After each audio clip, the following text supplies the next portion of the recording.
Hello everybody. Hi, it's Kathy Fray here from MotherWise.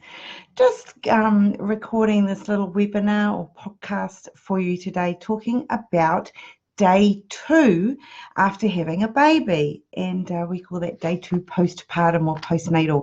And what are the things that you should know about and be aware of in that time?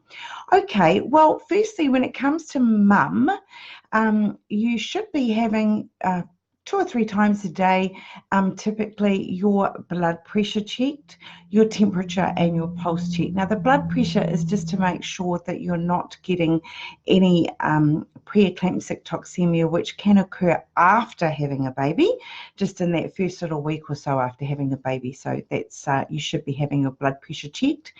And also your temperature and your pulse, because if something was elevated on either of those, that can be a sign of a postnatal infection. So those should be monitored. Also, what your vaginal blood loss is being like, to make sure there's nothing unusual going on there, very high amount, a lot of clots coming out. Some clots are absolutely normal. And then your fundal height, so the height of your womb. So it should be involuting down. And don't forget, there's also those day 3 or 4, day 2 or 3 blues coming in as well. So that's the old seismic changes in your hormones causing that. All very common, all very normal, occurs out of 4 out of 5 women.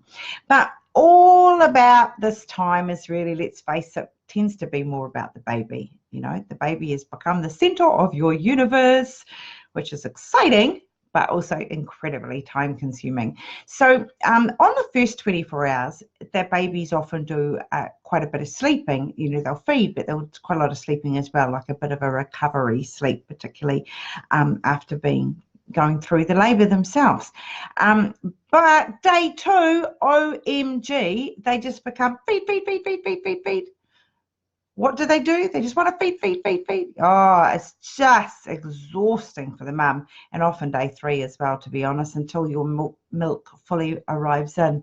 And look, it's all just as nature intends. It's all part of bringing the milk in. They should be wanting to feed, but there's not a lot of sleep time for you, like pretty tough sleep time, to be honest.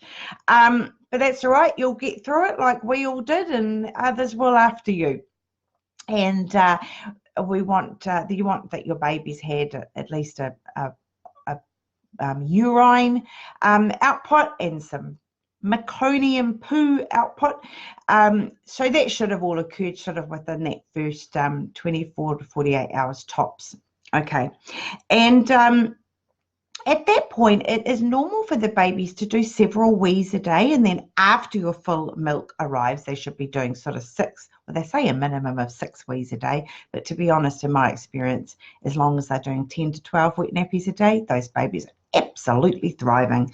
But certainly sometimes when they're only doing 5 or 6 a day, they're not really doing quite so well, and they want a bit more food or a bit more feeding.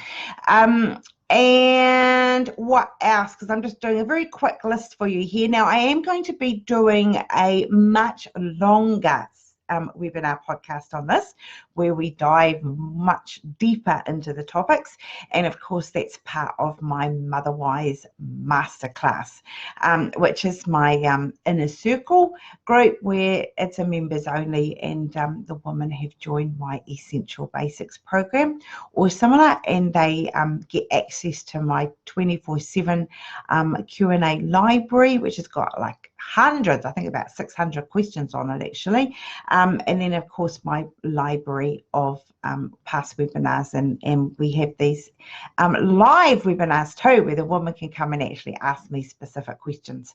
But the other things that you should be making sure that you're well aware of when it comes to your baby is feeling that you feel informed about the pending hearing screen, which hopefully is something that's offered where you live, and the Guthrie's heel prick test, that's come by different names. Sometimes it's just called a PKU, but that's a metabolic screen.